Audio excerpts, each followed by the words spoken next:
शुरू कर रहे हैं नाव एंड धारा चैप्टर को। देखिए इसमें ध्यान देना है अपने को पहले कि प्रतिकूल,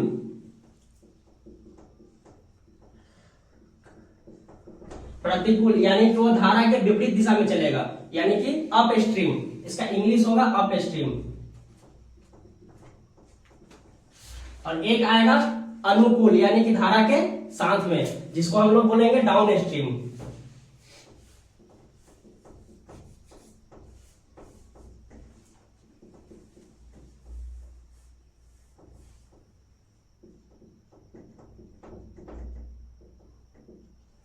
और एक आएगा आपका यानी कि करेंट यानी कि पानी का चाल, तो उसको बोलेंगे हम लोग धारा यानी कि करेंट।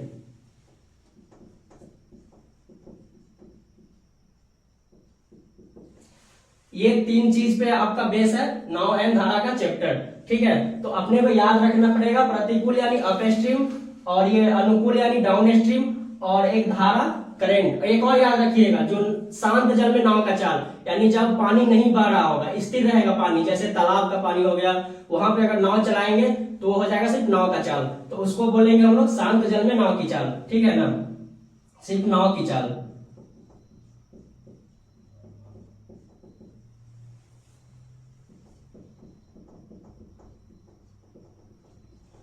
इसको हम लोग नोट करेंगे स्टिल वाटर, ठीक है। इतना होने के बाद फिर आगे बढ़ते हैं। जो स्टेप होगा मेरा क्वेश्चन बनाने का, वो आगे वो देख रहे हैं। हमको लिखना है, शुरुआत जो करेंगे वहां पे लिखेंगे अप स्ट्रीम, डाउन स्ट्रीम, और बीच में रखेंगे नाव की चाल, जिसको हम SW से डिनोट करेंगे स्टिल वाटर।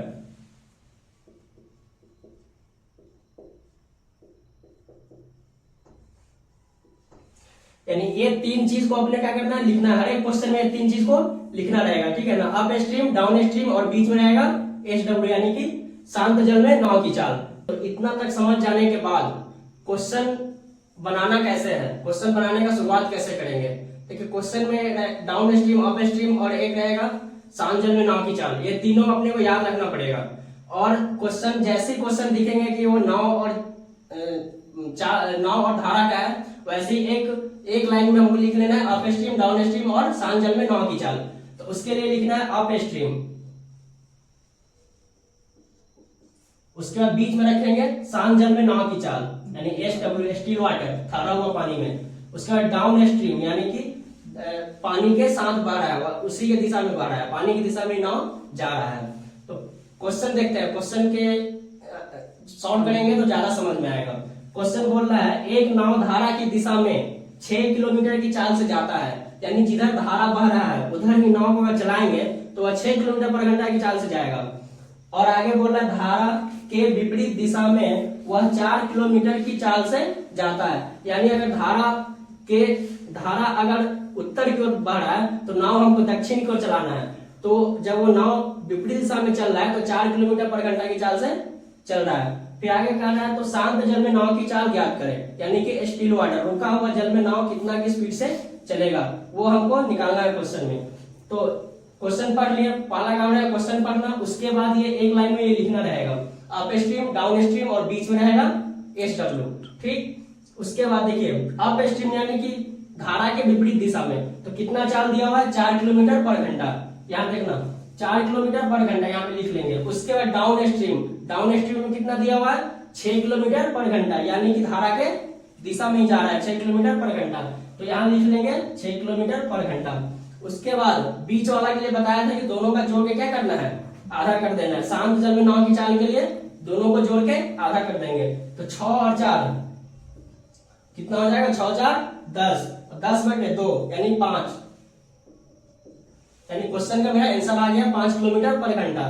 जो बीच वाला आएगा वही होगा शांत जल का नाव की चाल, ठीक है। उसके बाद अगले हम लोग फर्स्ट क्वेश्चन देख लिए थे, उसके बाद दूसरा क्वेश्चन देखते हैं, और दूसरा टाइप का क्वेश्चन है। फर्स्ट क्वेश्चन देखे थे कि शांत जल में नाव की चाल कैसे निकालना है, और दूसरा क्वेश्चन फिर देख रहे हैं हम लोग।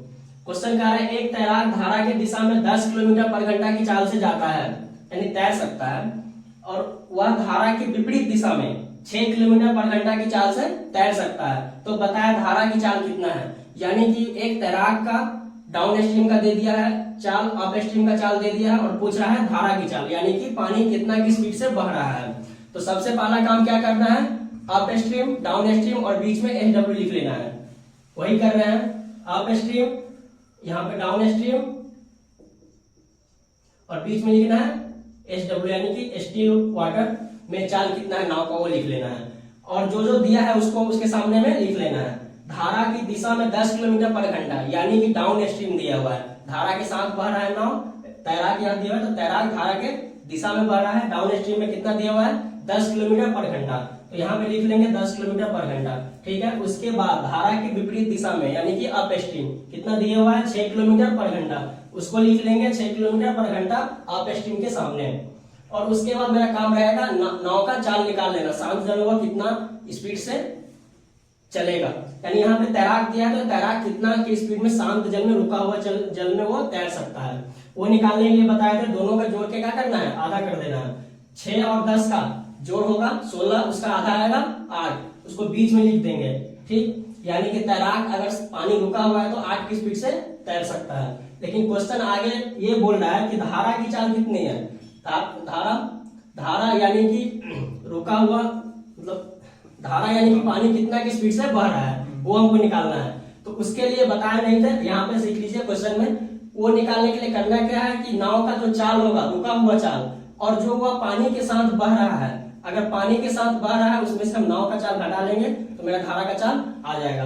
यानी कि अप स्ट्रीम में चाल कितना है उसका 6 किलोमीटर पर घंटा, डाउन स्ट्रीम में कितना है 10 किलोमीटर पर घंटा और रुका हुआ जल में कितना है उसका 8 किलोमीटर पर घंटा। दोनों का अंतर करेंगे, यहाँ आएगा प्लस का 2, ठीक है, और यहाँ आएगा माइनस का 2। यानी कि एक है कि धारा के साथ बह रहा है उसका प्लस